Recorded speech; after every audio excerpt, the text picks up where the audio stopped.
Welcome. I'm Dee, and this is a single mama guided life where I try to navigate through finances, motherhood, being single, and everything in between. And I bring you guys along for the journey to hold me accountable. So this is my first income breakdown of my February budget.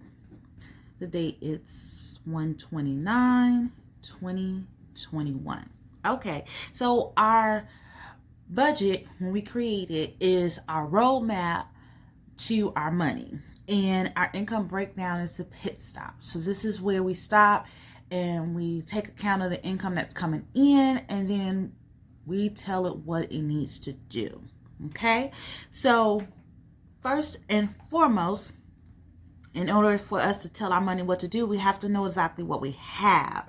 And for me, I break it down in 4 categories: paycheck, savings, rollover, and bonus. So the amount that hit my bank account from my paycheck was $1,812.51.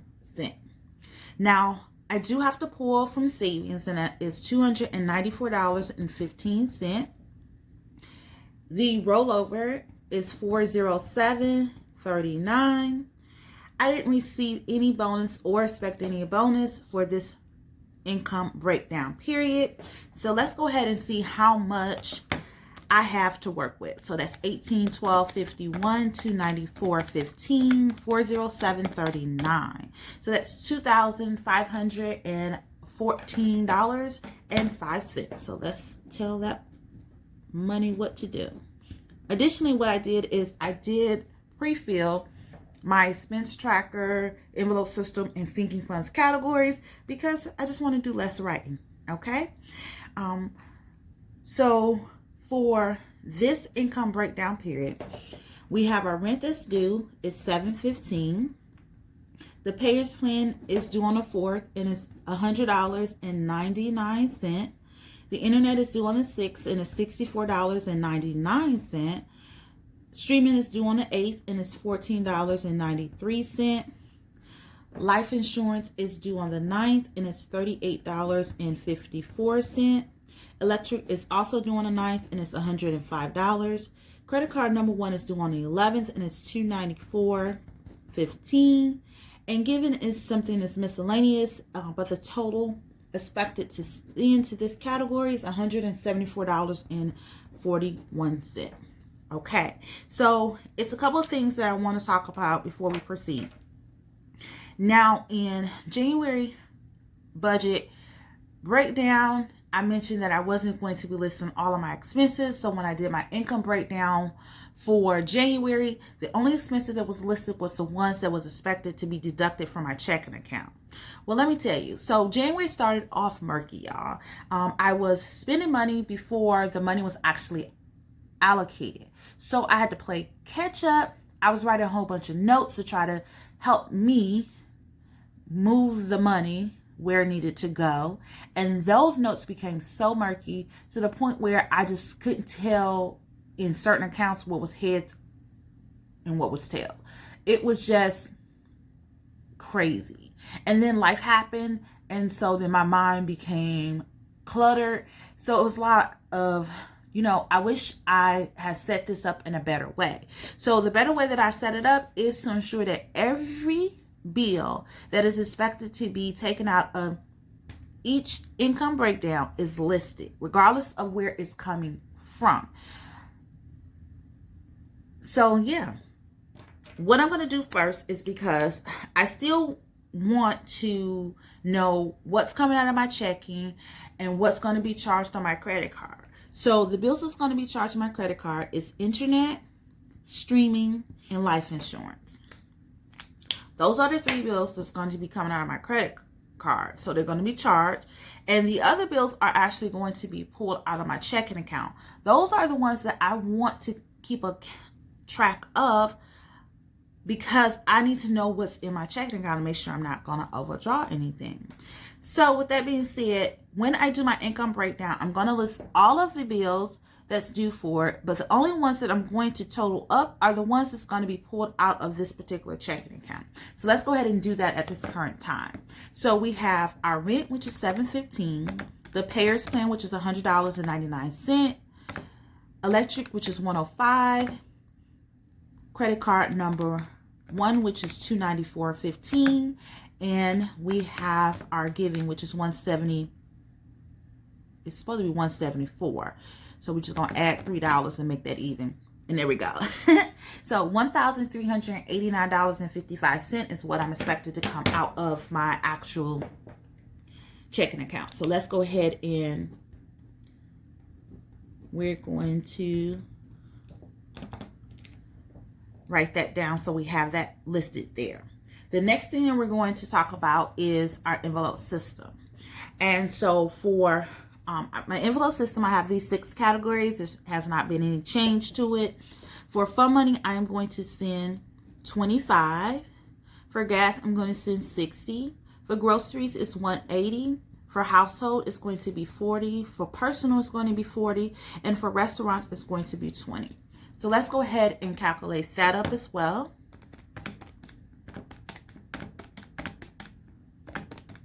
So that's $365. Then the next area is my sinking funds, and I have a total of 9 sinking funds, but only 8 is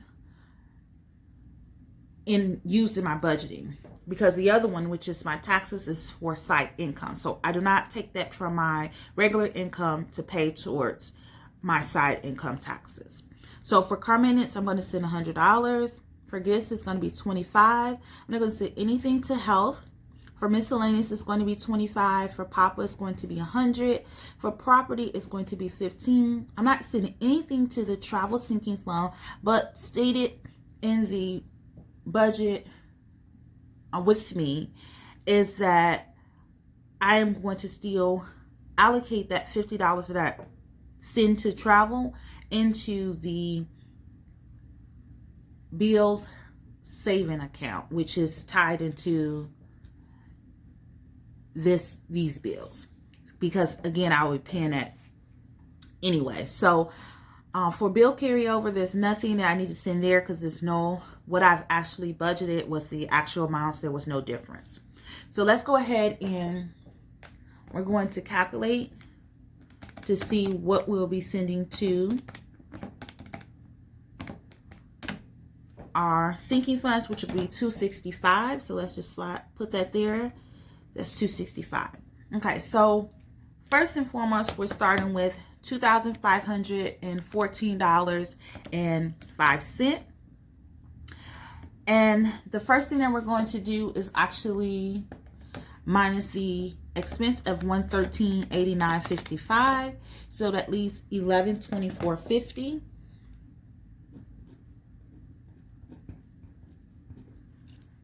Additionally, we're going to minus the $365. So that leaves $759.50. Lastly, we're going to minus the sinking funds, and that's going to be $265. And so that's going to be $494.50. What I am going to do is, of course, I'm not going to send anything extra to debt at this current time. I've already paid debt, the minimum here, so extra debt usually comes out of side income. Savings, I'm not going to send anything at this current time. Usually out of my budget towards the end is where if anything's left over, I send to my savings. But again, this is another area that my side income is to carry. So I'm going to take that remaining $494.50 and I'm going to throw it all into the checking buffer. But I also want you to keep in mind that this is not the amount that should be left in the checking account. This amount covers the 3 bills here and the balance of the checking. So this is my first income breakdown of my February budget, and it is looking up. I know that my buffer is not where I want it to be, but it'll get back to there just as long as I keep being consistent. Okay, so I decided to do a voiceover because when I started this portion, my neighbor with a smoker's cough came out and it annoyed me. And so what happened was you can tell in my voice the energy shift. So with that being said, y'all didn't deserve that. So let's go ahead and talk about our cashless envelope system. As you can see, we're starting with fun money. Additionally, with our envelope system, we are doing a challenge, and anything that's left over from the past 2 weeks will be actually moved out of that category to my emergency fund. And this is often referred to as the zero out challenge. So for fun money, there was a $25 balance left in this category. So I need to close this out.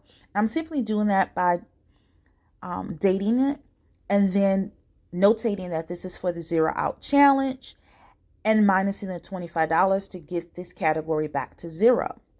Because this is also our income breakdown, we also have to deposit back into this category. So we're going to deposit from the income breakdown the $25 back. So that gives a $25 balance. The next category is gas. And for the gas category, we have used all of it. So we have nothing. It's depleted. So we don't have to zero out, but we do need to deposit because we do need to fill up today. So we're going to deposit from the income breakdown $60, and that gives a $60 balance. The next category will be groceries, and groceries was depleted as well. So we just need to add to that. That's $180 from our income breakdown. So that's going to give $180 balance. So next category is household, and household, there is a small balance of $5.14. So we do need to zero that out in order to send that balance to our emergency fund. So simply doing the same thing, dating, notating where it's going and minusing from the balance to get it back to zero, and then adding the amount from the income breakdown for this category, which was $40, giving it a $40 balance. The next category is personal. Personal has a small balance of $267. We need to zero that out. That amount needs to be transferred to our emergency fund as well. So we can zero out the personal category. We still need to deposit back into this category because we have personal needs. So we're going to deposit the $40 from the income breakdown to cover the next 2 weeks. The last category is restaurants. Restaurants has a small balance as well of $3.49. It almost didn't make it, y'all, because I wanted coffee on top of coffee on top of coffee, but I restrained myself. And so I am zeroing it out, removing that $3.49 from this category and adding the income breakdown budgeted amount of $20. So this is my cashless envelope system incorporated with the zero out challenge. So you're able to see in real time where that money's coming from when I do my emergency fund update. If you have any comments, questions, or concerns, leave that in the comment section below. If you're new to my channel, I would love for you to be part of my village. Go ahead and hit that subscribe button. To all my returning subscribers, I thank you from the bottom of my heart. And if you all can go ahead and hit that like button and let them know that I am here. And please share this with your family, your friends, and your coworkers. Peace out.